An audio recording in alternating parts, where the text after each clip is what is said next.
Hello dear student, आज हम 12th physics के सेकेंड चैप्टर से एक नया टॉपिक पढ़ने वाले हैं। जैसा कि बोर्ड पे लिखा है मैंने, बिंदु आवेश के कारण अन्य बिंदु पर विभव का व्यंजक। तो वो बिंदु आवेश कौन सा है? ये बिंदु आवेश है, और जिस पर निकालना है अन्य बिंदु वो कौन सा है? P है, जिस पर विभव का मान ज्ञात करना है। तो डायग्राम पहले अच्छे से देखें।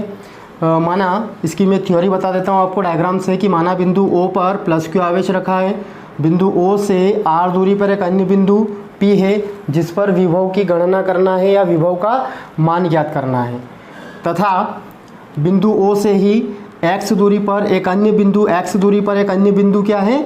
A है, या A की अपनों ने कल्पना करी, और यहाँ पे एक परीक्षण आवेश रखने वाले हैं। एक परीक्षण आवेश Q0 रखेंगे इस पर, है ना। और ये एक अल्प दूरी बता रखी है मैंने A से B तक लाने के लिए, ये अपन आगे यूज़ करने वाले हैं। और यहाँ पे कूलाम के नियम से इस आवेश के कारण इस आवेश पर एक बल लगेगा। जैसे फर्स्ट चैप्टर में अपनों ने पढ़ा था कूलाम का नियम, तो वहीं से डेरिवेशन की शुरुआत होगी। एक बार और इसकी थ्योरी देखें आप। माना बिंदु O पर प्लस Q आवेश रखा है, बिंदु O से R दूरी पर एक अन्य बिंदु P है जिस पर विभव का मान ज्ञात करना है, तथा बिंदु O से ही x दूरी पर एक अन्य बिंदु A लिया जिस पर एक परीक्षण आवेश Q0 रखा है। ठीक है ना। तो अभी शुरुआत कहाँ से होगी? डेरिवेशन की देखें, यहीं से इसकी शुरुआत करना है कि इस आवेश Q0 पर जो बल लगेगा इस आवेश के कारण, तो वो ये F बल लगेगा और कूलाम के नियम का उपयोग करना है। तो यहाँ पे लिखना है एकांक आवेश, अगली स्टेप बनेगी एकांक या परीक्षण आवेश भी बोल सकते हैं। एकांक आवेश Q0 पर लगने वाला बल। अब वो बल किसके कारण लग रहा है ना? प्लस Q आवेश के कारण लग रहा है। तो वो बल होगा F इक्वल में 1/4 पाई एप्सिलॉन 0 डॉट में Q0 Q के अपॉन में एक्स स्क्वायर आएगा। एक्स स्क्वायर, क्योंकि कूलाम का नियम हम लोगों ने पढ़ा था तो वहाँ पे यहाँ पे आर स्क्वायर था, है ना, आर स्क्वायर था। लेकिन अभी अगर बात की जा रही परीक्षण आवेश या एकांक आवेश Q0 की, तो ये यहाँ से इस आवेश से कितनी दूरी पर है? x की दूरी पर है। r का यूज़ अपन बाद में करने वाले। अगर गलती से यहाँ पे r लिखने में आ गया है तो इस डेरिवेशन में वो यहीं से डेरिवेशन गलत हो जाएगा आप लोगों का। तो इस चीज़ का ध्यान रखिए कि ये परीक्षण आवेश किस पे रखा है, एकांक आवेश किस पे रखा है? A पॉइंट पे रखा है, और इस बिंदु आवेश से इसकी दूरी क्या है? x है। तो यहाँ पे x स्क्वायर यूज़ करना है, ना कि r स्क्वायर यूज़ करना है। तो इस तरीके से। और ये कहाँ से आया है? तो ये कूलाम के नियम से आया है। आप लिख सकते हैं कूलाम के नियम से। आगे देखिए क्या होगा इसमें।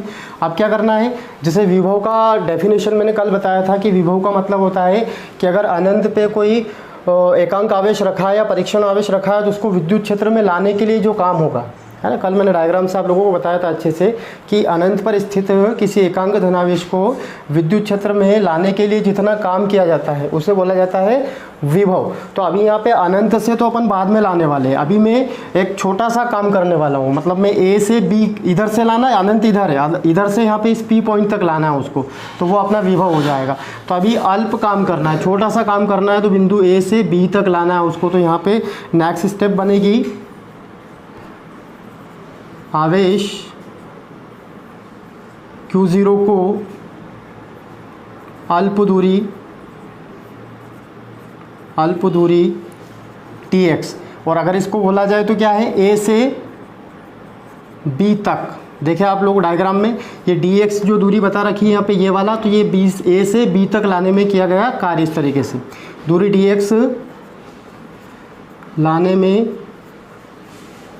किया गया, और अभी कार्य देखिए इसमें किया गया कार्य से शुरुआत होगी। कार्य का एक फार्मूला होता है बल गुणित दूरी, ये इस तरीके से इसका फॉर्मूला होता है।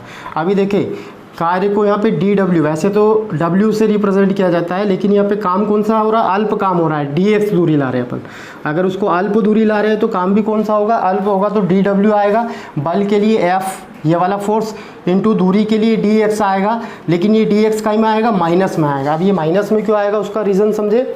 माइनस में आने का रीज़न ये है कि ये जो बल काम कर रहा है ना, कूलाम के नियम से इस बल की डायरेक्शन किधर है, इस तरीके से है, इस डायरेक्शन में है बल।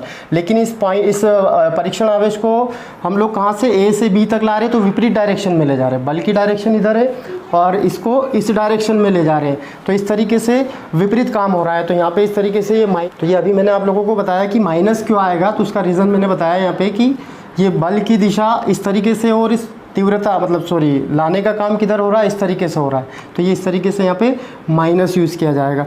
अभी नेक्स्ट स्टेप में देखना है एफ़ का मान रखना है, ऊपर से एफ़ का मान रखने पर जैसे ही एफ़ की वैल्यू रखेंगे किस तरीके से बनेगा, डी डब्ल्यू इक्वल में सबसे फर्स्टली समझे कि ये माइनस में आगे ले रहा हूँ। सबसे पहले एफ़ की वैल्यू रखना है 1/4 पाई एप्सिलॉन 0 डॉट में Q0 Q के अपॉन में एक्स स्क्वायर और डी एक्स आना है, ठीक है ना। इस तरीके से वैल्यू रखी। अभी मैंने क्या बताया था कि अभी अब छोटा सा काम करा आप लोगों ने, ए से बी तक लाए। अब बात करेंगे फाइनली अनंत से बिंदु पी तक लाने में क्या गया कार्य। अनंत से मतलब इस तरीके से इधर आप लोगों को इन्फिनिटी मिलेगा, यहाँ पे ये अनंत में बता देता हूँ। तो अनंत से बिंदु पी तक लाने में किया गया कार्य, तो यहाँ पे लिखा जाएगा आवेश Q0 को अनंत से बिंदु P तक लाने में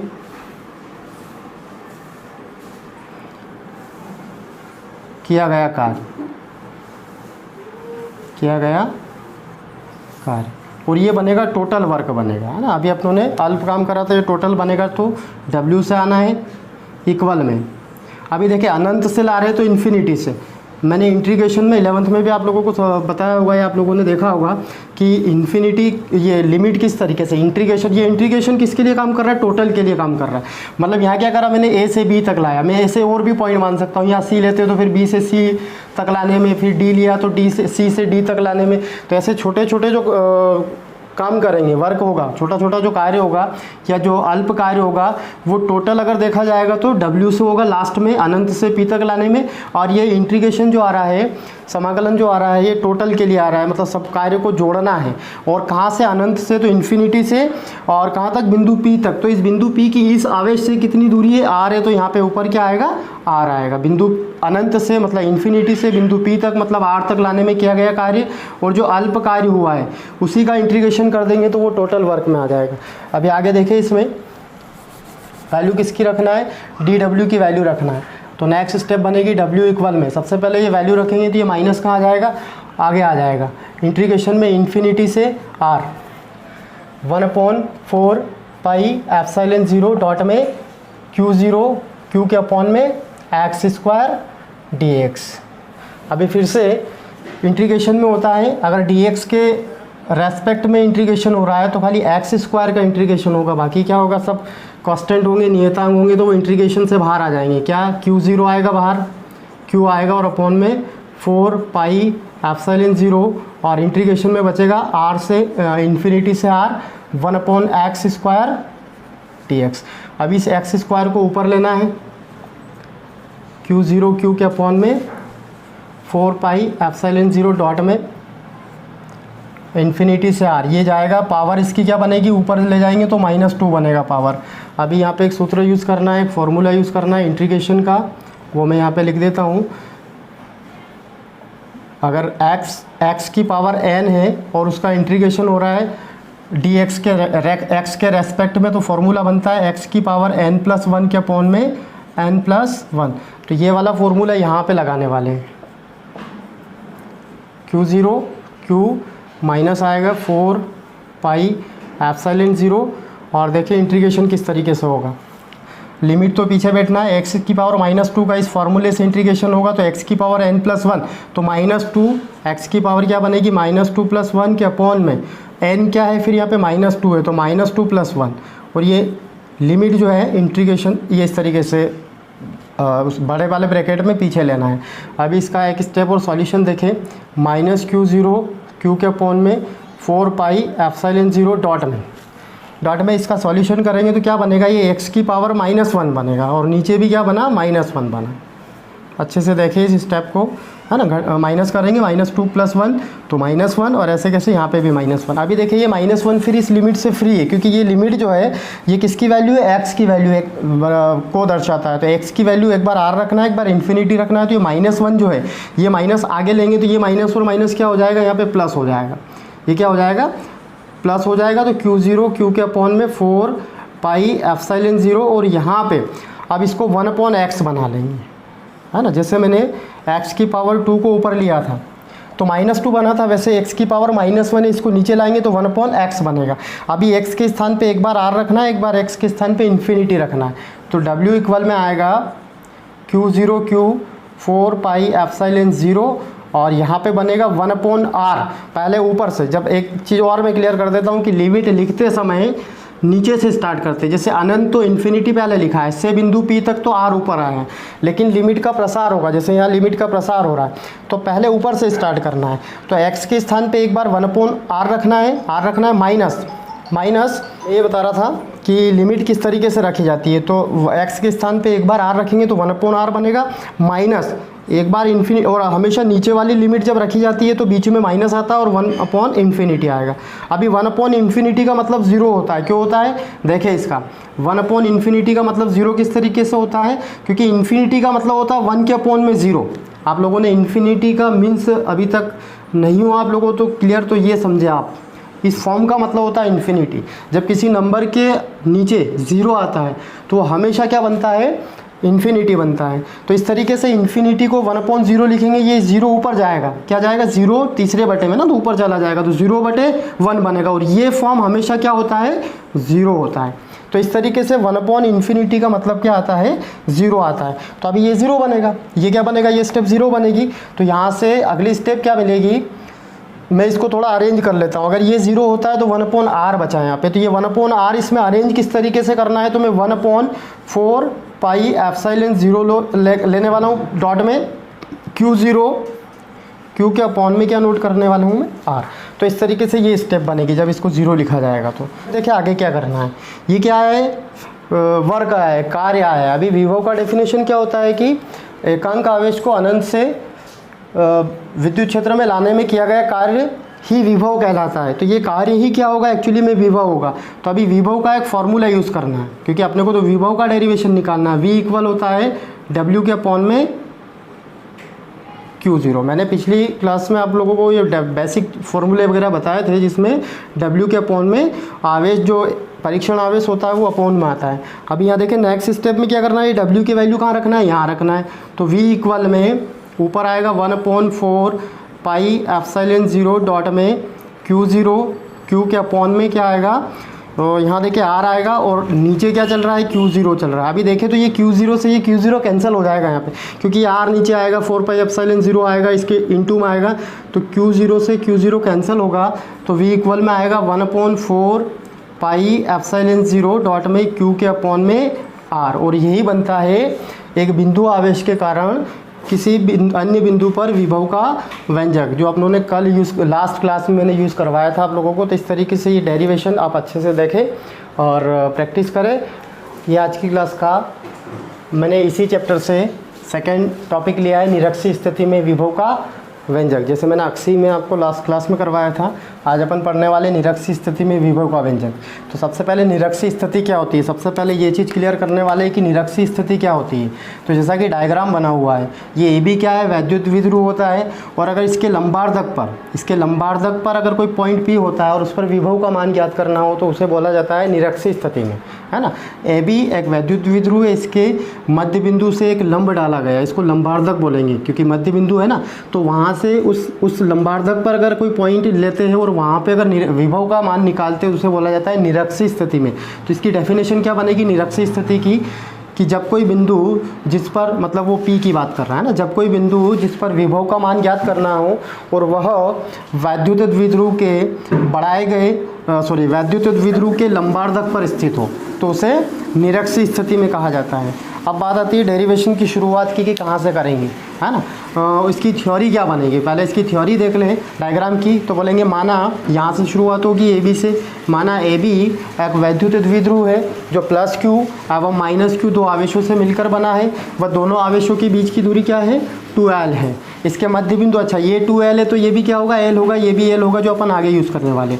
इसके मध्य बिंदु O से r दूरी पर निरक्षीय स्थिति में, क्योंकि ये निरक्षीय स्थिति है, निरक्षीय स्थिति में एक बिंदु P है जिस पर विभव का मान ज्ञात करना है। एक बार और देखें इसको, माना AB एक वैद्युत द्विध्रुव है जो प्लस Q एवं माइनस Q दो आवेशों से मिलकर बना है।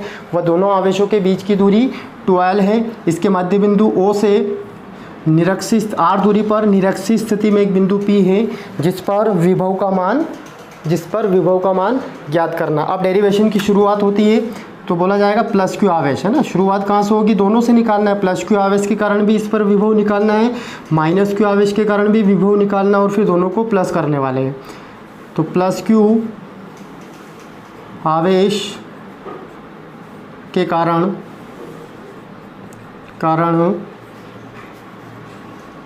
बिंदु P पर विभव, तो देखिए विभव क्या बनेगा, देखिए इसमें विभव क्या बनेगा, V1 है ना, V1 V2 से करने वाले। V1 इक्वल में 1/4 पाई एप्सिलॉन 0 डॉट में Q के अपॉन में, वैसे R आना चाहिए लेकिन R यहाँ पे अगर देखा जाए तो ये दूरी पे यहाँ पे कुछ भी नहीं, क्योंकि R तो यहाँ पे लंबार्धक पर है, तो ये वाली दूरी अपने पास कुछ बता नहीं रखा है आप लोगों ने, तो ये AP आएगा। क्या आएगा, AP आएगा अभी फार्मूले से। यहाँ पे वैल्यू नहीं रखना है, वैल्यू रख भी सकते हैं, कोई प्रॉब्लम नहीं है, पर पाइथागोरस थ्योरम लगाना है। जब भी निरक्षीय स्थिति पढ़ेंगे वहाँ पे वैल्यू डायरेक्ट यहाँ नहीं रखना है। परिणामी तीव्रता, परिणामी विभव या परिणामी तीव्रता का फॉर्मूला लगाने के बाद उसकी वैल्यू निकालने वाले हैं, है ना। तो यहाँ पे निरक्षीय स्थिति में आप लोग कर भी सकते हैं, पाइथागोरस थ्योरम से वैल्यू निकाल के रख भी सकते हैं, लेकिन नहीं रखना है। आगे देखें इसका, यहीं इसको रखना है। माइनस क्यू आवेश के कारण, माइनस क्यू आवेश के कारण बिंदु P पर विभव, ये आएगा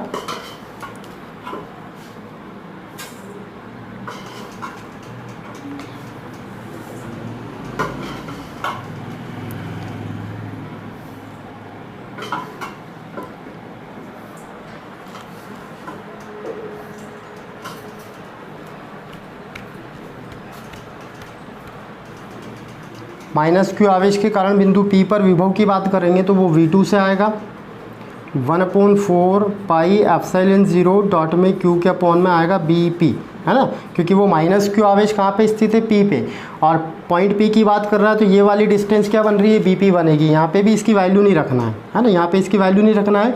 एक चीज़ और क्लियर करें कि ये माइनस में आएगा। अभी माइनस में क्यों आएगा, तो मैंने बेसिक में आप लोगों को बताया था कि प्लस क्यू आवेश के कारण जो विभव बनता है वो प्लस बनता है, और माइनस क्यू आवेश के कारण विभव बनता है वो माइनस में बनता है, नेगेटिव बनता है। अभी परिणामी तीव्रता देखना है, बात करेंगे नेक्स्ट में।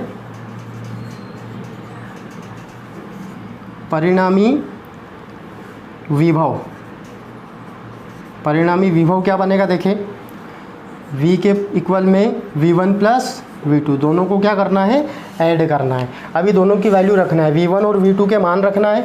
तो V इक्वल में आएगा 1/4 पाई एप्सिलॉन 0 डॉट में Q के अपॉन में AP।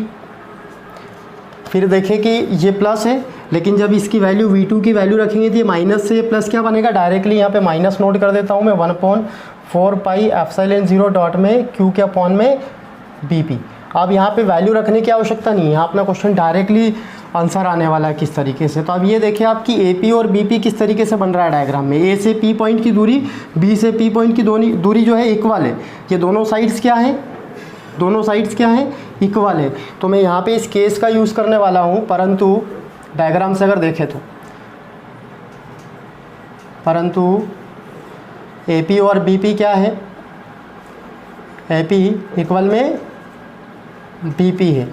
तो क्या करना है, इन दोनों में से किसी एक को चेंज कर लेना है, या तो इसको BP बना लेना है या इसको AP बना लेना है। तो मैं इसको AP बना रहा हूँ। तो नेक्स्ट स्टेप V इक्वल में आएगा 1/4 पाई एप्सिलॉन 0 डॉट में Q के अपॉन में AP। -1/4 पाई एप्सिलॉन 0 डॉट में क्यू के अपॉन में ए पी। अभी देखिए स्टेप सेम बन गई, ये वाली और ये वाली, और दोनों में क्या है माइनस हो रहा है, तो जीरो वैल्यू क्या आ जाएगी यहाँ पे, v इक्वल 0। तो इसका मतलब निरक्षीय स्थिति में विभव का मान क्या होता है, 0 होता है, क्योंकि एक आवेश माइनस का काम करता है, एक प्लस का काम करता है, तो वो दोनों एक दूसरे को क्या करते हैं, उसके प्रभाव को ख़त्म कर देते हैं, तो वो 0 हो जाएगा। तो यहाँ पे क्वेश्चन किस तरीके से बनेगा, यहाँ क्वेश्चन सुने आप लोग कि निरक्षीय स्थिति क्या है, निरक्षीय स्थिति में विभव का व्यंजक ज्ञात कीजिए। और अथवा में क्वेश्चन बनेगा कि ये 0 के लिए कैसे बनेगा, तो सिद्ध कीजिए कि निरक्षीय स्थिति में विभव का मान 0 होता है। इस तरीके से भी क्वेश्चन आ सकता है। तो देख रहे हैं आप लोगों को आंसर क्या आ रहा है, लास्ट में 0 आ रहा है। तो इस तरीके से दोनों क्वेश्चन का आंसर ये इस तरीके से मैंने क्लियर करवाया आप लोगों को।